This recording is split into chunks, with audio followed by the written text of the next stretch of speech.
الناس اتقوا ربكم الذي خلقكم من نفس واحدة وخلق منها زوجها وبث منهما رجالا كثيرا ونساء واتقوا الله الذي تساءلون به والأرحام إن الله كان عليكم رقيبا يا أيها الذين آمنوا اتقوا الله وقولوا قولا سديدا يصلح لكم أعمالكم ويغفر لكم ذنوبكم ومن يطع الله ورسوله فقد فاز فوزا عظيما أما بعد فإن أصدق الحديث كتاب الله وخير هدي محمد صلى الله عليه وسلم وشر الأمور محدثاتها وكل محدثة في الدين بدعة وكل بدعة ضلالة وكل ضلالة في النار. Ya ma'asyaral Jumat rahimakumullah. Allah Subhanahu wa taala telah memberikan pada kita semua syariatnya. Syariat yang mengandung perintah dan juga mengandung larangan.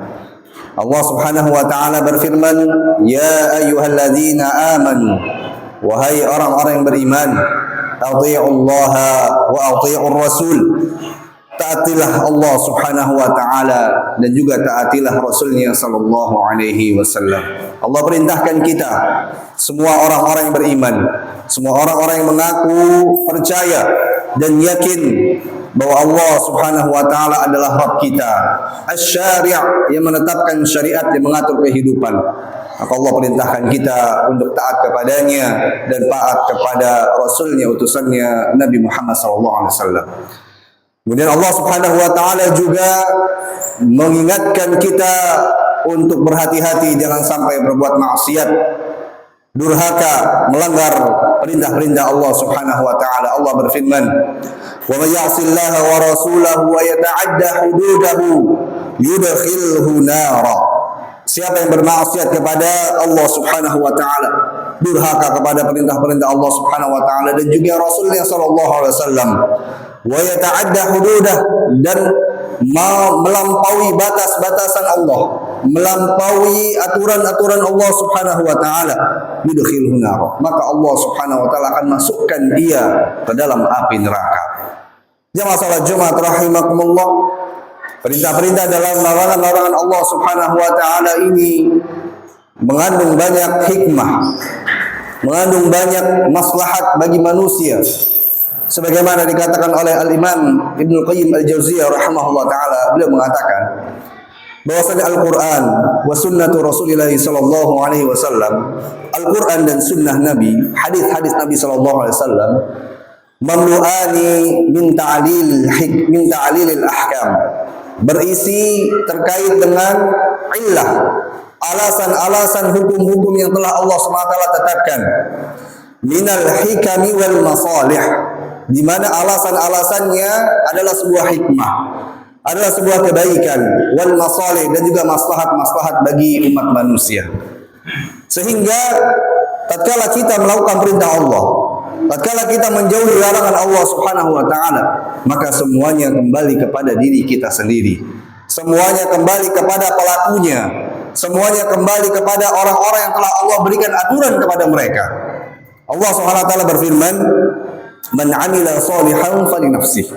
Siapa yang melakukan amal salih, ketaatan-ketaatan kepada Allah, melakukan perintah-perintah Allah, fali nafsihi, maka sungguh itu kembali kepada dirinya sendiri. Wa man asaa fa 'alaiha. Namun juga siapa yang melakukan keburukan, melanggar perintah-perintah Allah Subhanahu wa taala, maka baginya juga akibatnya, dia sendiri yang akan menanggungnya. Ya masalah Jumat rahimakumullah. Kalau kita perhatikan ayat-ayat yang barusan dibacakan menunjukkan bahwasanya amalan-amalan kembali kepada diri sendiri. Namun hakikatnya untuk perbuatan-perbuatan dosa, perbuatan-perbuatan kemaksiatan tidak hanya kembali kepada diri sendiri, bahkan kembali kepada orang lain, kembali kepada orang-orang yang di sekitar kita, di sekitar pelaku maksiat tersebut. Paling tidak, dampak yang pertama kali kembali adalah kepada pelaku sendiri, kepada individu tersebut, kepada pelakunya, pada orang itu sendiri. Yang pertama, dia akan mendapatkan kehinaan di dunia ini dan juga di kehidupan akhirat nanti. Mengapa dia mendapatkan kehinaan? Karena sesungguhnya ketika dia melanggar perintah Allah, berbuat maksiat, melakukan kemungkaran, melakukan dosa-dosa, maka hakikatnya dia memutus hubungannya kepada Allah Subhanahu wa taala. Dia memutus hubungannya kepada Nabi sallallahu alaihi wasallam sebagai utusan Allah yang membawa syariat ini. Nabi sallallahu alaihi wasallam bersabda, "Wa ju'ila dhillu was-sagharu 'ala man khalafa amri." Allah Subhanahu wa taala akan menjadikan kehinaan, was-sagharu, dan juga kerendahan, 'ala man khalafa amri, siapa yang mengingkari, menyelisihi perintah-perintahku, perintah Nabi sallallahu alaihi wasallam yang termasuk perintah Allah Subhanahu wa taala. Kenapa dijadikan kehinaan, kerendahan kepada orang yang menyelisihi perintah-perintah Rasul sallallahu alaihi wasallam, menyelisihi perintah Allah Subhanahu wa taala? Li'anna al-'izzata lillahi wa rasulih. Karena sesungguhnya kemuliaan itu milik Allah Subhanahu wa taala yang Allah berikan kepada Rasulnya sallallahu alaihi wasallam, dan kemuliaan tersebut Allah berikan liman ittaba'ah, siapa yang mengikuti Nabi sallallahu alaihi wasallam, siapa yang mengikuti syariat tersebut. Maka kehinaan-kehinaan ini akan menjadikannya orang-orang yang merugi. Nabi sallallahu alaihi wasallam, seorang tabi'in Sulaiman bin Tarkhat At-Taimi pernah berkata, "Inna rajul, sesungguhnya seseorang, la yudnibu dzamba, ketika dia berbuat dosa, fayusbih, kemudian di pagi harinya, misalkan dosa tersebut dilakukan di malam hari, maka di pagi harinya dia akan mendapati apa? Wa alaihi madzallatu, dia akan mendapati kehinaan-kehinaan atas dosa-dosanya. Yang merugikan dia, tatkala dia seorang pengusaha, dia akan rugi. Tatkala dia seorang memiliki jabatan, dia juga akan mendapatkan kehinaan. Tatkala dia adalah seorang pemimpin, dia juga mendapatkan kehinaan, dan itu adalah sebuah kerugian. Maka jemaah salat Jumat rahimakumullah, kehinaan-kehinaan tersebut meskipun di mata seorang manusia tidak terlihat, namun di sisi Allah Subhanahu wa taala tidak akan pernah luput. Suatu ketika Al-Hasan Al-Basri, Imam Hasan Al-Basri rahimahullah taala pernah melihat ada orang-orang yang banyak melakukan maksiat, namun mereka adalah orang-orang kaya. Dan mereka adalah orang-orang yang memiliki kedudukan jabatan. Mereka duduk di atas tunggangannya. Di atas tunggangannya yang begitu mewah, yang begitu dibanggakan. Namun kemudian Imam Hasan Al-Basri berkata, sungguh meskipun mereka berada di atas tunggangan mereka, yang tunggangan itu dapat mereka tunggangi dengan mudah, namun sesungguhnya inna dhullal ma'siyah la yufariqu qulubahum, sesungguhnya kehinaan dari maksiat itu sendiri tidak akan pernah lepas dari hati mereka. Allah akan enggan kepada mereka, illa an yudhilla man asahu, kecuali Allah akan menghinakan mereka. Artinya bahwasanya di mata Allah Subhanahu wa taala mereka hina, tidak akan pernah lepas. Dan bagi orang-orang beriman, dia meyakini bahwasanya pandangan Allah Subhanahu wa taala adalah lebih diutamakan dibandingkan pandangan manusia.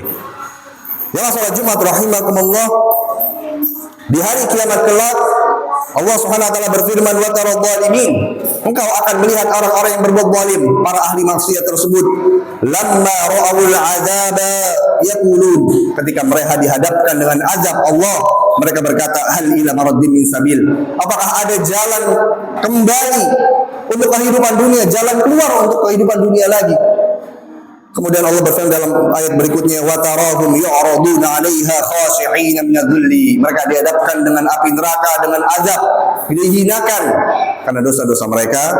Yang buruna min tarfin khafi, mereka memandang dengan pandangan yang lesu. Wa qala alladziina aamanu, sedangkan orang-orang beriman berkata, innal khasirina alladziina khasiru anfusahum wa ahlihim yaumil qiyamah, sesungguhnya mereka adalah orang-orang yang merugi, yang mereka merugikan diri mereka dan juga keluarga mereka. Ala inna zalimina fi adzabin muqim, sesungguhnya orang-orang yang berbuat zalim tersebut berada di dalam api neraka, mereka kekal di dalamnya. Dia masalah Jumat rahimakumullah. Maka kehinaan mendatangi orang-orang yang melakukan perbuatan maksiat. Kemudian yang kedua, perbuatan-perbuatan maksiat ini dampaknya kepada individu, kepada pelakunya, dia terhalangi daripada ilmu. Dia terhalangi dari cahaya ilmu agama. Imam Syafi'i rahimahullahu taala pernah suatu ketika duduk di majlis Imam Malik rahimahullahu taala. Ketika selesai dari majlis Imam Malik, maka kemudian Imam Malik mendatangi Imam Syafi'i lalu kemudian berkata, "Ya bunayya, wahai putraku, inni ara anna Allah qad qadhafa fi qalbika syai'an min nuri." Sesungguhnya aku melihat bahwa Allah telah memberikan cahaya pada hatimu, maksudnya ilmu. Fala tutfi'uha, maka janganlah engkau padamkan cahaya ilmu tersebut bidulmatil ma'siyah, dengan kegelapan dari maksiat. Artinya maksiat akan memadamkan cahaya ilmu. Artinya orang yang banyak berbuat maksiat, dia terhalangi dari ilmu. Dia tidak mampu menghafal Quran, tidak mampu membaca Quran, tidak mampu untuk mempelajari ilmu agama. Bahkan dia akan terhalang dari rizki yang Allah telah tetapkan baginya. Nabi SAW bersabda, "Innal 'abda la yahrumu dzamba, la yahrumu rizqa bidzambi yusibu." Sesungguhnya seorang hamba akan terhalang dari rizki sebab karena perbuatan maksiatnya. Dia akan terhalangi rizkinya yang telah Allah tetapkan sebab-sebab karena maksiat. Mengapa demikian? Karena Allah Subhanahu wa taala memberikan rizki kepada hamba-hambanya sesuai dengan kadar ketaatan. Ketika seseorang memiliki kadar ketaatan yang semakin meningkat, semakin tinggi, maka Allah juga akan berikan rezekinya. Ya, yang bentuk-bentuk rezeki itu tidak hanya berupa harta, bentuk-bentuk rezeki berupa kesehatan, bentuk-bentuk rezeki berupa kebahagiaan, berupa anak-anak yang soleh-solihah, berupa istri yang taat kepada suaminya, berupa rumah yang tenang. Maka ini adalah rezeki yang Allah berikan kepada hambanya sesuai dengan kadar ketaatan. Maka tatkala seseorang kadar ketaatannya rendah, banyak melakukan kemaksiatan, maka Allah SWT akan rizkinya, Allah tahan rizkinya. Bahkan di dalam perkataan yang lain, dalam riwayat yang lain, Nabi SAW pernah bersabda bahwa apabila ada seseorang yang berbuat maksiat, maka lihatlah bekas maksiatnya itu, dampak maksiatnya itu kepada istrinya.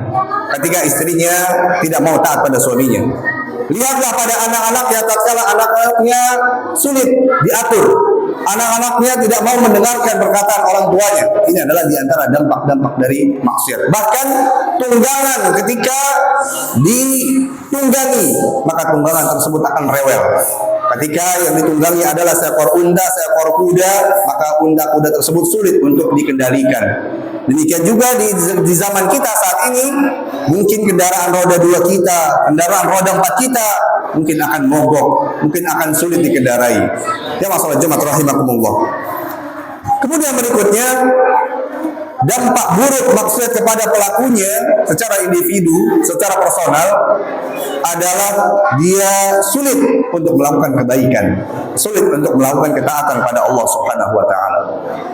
Fudail bin Iyad rahimahullah taala pernah berkata, "Idza lam taqdir ala qiyamil lail," seandainya engkau tidak mampu melakukan qiyamul lail, salat tahajud, salat malam, wa siyamun nahar, dan juga tidak mampu melakukan puasa di siang hari, baik puasa wajib maupun puasa-puasa sunnah, fa'lam, maka ketahuilah, annaka mahrumun, engkau adalah orang yang terhalang, mukabbalun, terlilit, kabbalatka khati'atu, engkau terlilit, terbelenggu dengan dosa-dosamu.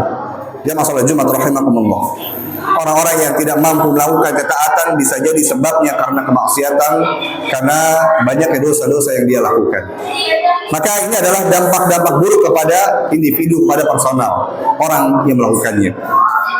Dan kemudian dampak daripada dosa, dari maksiat tersebut juga dapat dirasakan, dapat dilihat dari tempat di mana dia tinggal, yang artinya dampaknya kepada masyarakat luas. Apa diantaranya? Diantaranya terjadinya kerusakan-kerusakan alam, kerusakan air, pencemaran air, atau kerusakan pada perkebunan, pertanian, ladang, atau juga peternakan, atau kerusakan pada udara, atau pada adanya kerusakan-kerusakan pada alam yang ada, yang tempat dia tinggali. Maka itu diantaranya sebab karena maksiat yang dilakukan oleh seseorang. Allah SWT berfirman, "Zaharul fasadu fil barri wal bahri bima kasabat aydin nas." Telah nampak kerusakan-kerusakan alam fil barri wal bahri, di daratan juga di lautan, Sebabnya apa? Bima kasabat aydin nas, karena sebab tangan-tangan manusia. Al-Imam Ibnu Jarir At-Tabari rahimahullah taala menafsirkan bahwa bima kasabat aydin nas, karena sebab tangan manusia maksudnya adalah ai bidunubin nas, karena dosa-dosa dari manusia. Bukan karena dia merusak alam, dia menebang pohon, bukan itu saja, tapi sebabnya karena dosa-dosa yang dia lakukan. Kemudian dampak buruk berikutnya kepada lingkungan, kepada masyarakat, adanya musibah-musibah wabah yang Allah turunkan. Allah SWT berfirman, "Wa ma asabakum min musibatin fabima kasabat aydikum." Tidaklah ada musibah yang menimpa kalian suatu negeri, suatu daerah, kecuali bima kasabat aydikum, karena sebab hasil dari perbuatan tangan kalian. Maksudnya adalah dosa-dosa kalian. Maka ya masalah Jumat rahimakumullah, kita perhatikan dosa-dosa yang kita lakukan yang berdampak kepada lingkungan. Nabi SAW pernah bersabda dengan satu sabda yang begitu tegas kepada kita. La yasrabanna nasun min ummatil khamra, nanti akan ada umatku yang mereka meminum khamr, mereka minum minuman keras. Yusammunaha bi ghairi ismiha, mereka menamakan khamr itu dengan nama-nama lainnya. Mereka menamakan dengan minuman keras, dengan alkohol, dengan minuman-minuman lainnya yang berbagai macam jenisnya. Yu'zafu ala ru'usimul ma'azif wal mughanniyat. Mereka meminum khamr tersebut, mabuk-mabukan disertai dengan iringan-iringan musik. Juga diiringi dengan lantunan-lantunan daripada biduan-biduan wanita. Lalu kemudian Nabi SAW bersabda, yakhsifullahu bihimul ard, karena sebab dengan dosa mereka itu Allah SWT menenggelamkan mereka ke dalam perut bumi. Allah ceburkan mereka, Allah tenggelamkan mereka ke dalam perut bumi, tenggelam, ya, ditelan oleh bumi.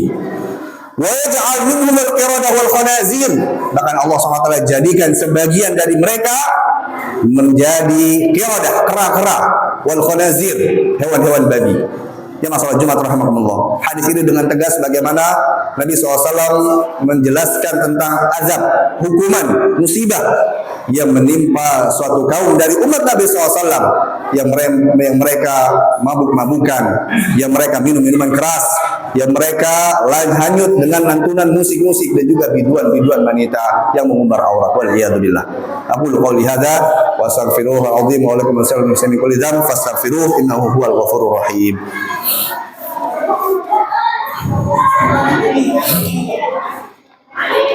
Alhamdulillahi azimul lisan wasi'ul fadli wal judi wal imtinan wa asyhadu an la ilaha illallah wahdahu la syarika lah wa asyhadu anna Muhammadan abduhu wa rasuluh sallallahu alaihi wa ala alihi wa sahbihi wa sallam tasliman katsira.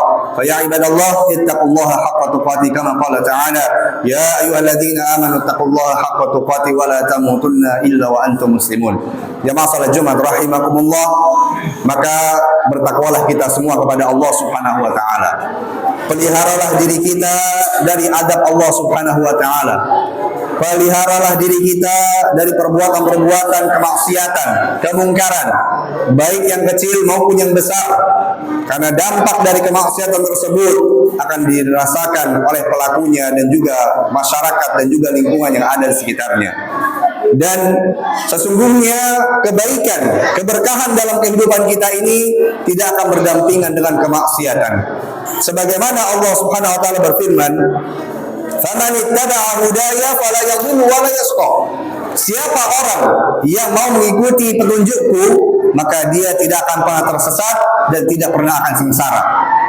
Kemudian Allah berfirman, "Wa man a'rada 'an dzikri," namun siapa yang menolak dari zikir, dari Al-Qur'an, fa inna lahu ma'isyatan dhanka, maka sesungguhnya baginya kehidupan yang sempit, kehidupan yang sengsara. Artinya bahwa ketaatan yang kita lakukan akan mendatangkan kebahagiaan, sedangkan kemaksiatan yang terjadi yang dilakukan maka akan mendatangkan kesengsaraan, kehinaan, terhalangan dari ilmu, keterhalangan dari rizki, keterhalangan dari melakukan amal-amal saleh.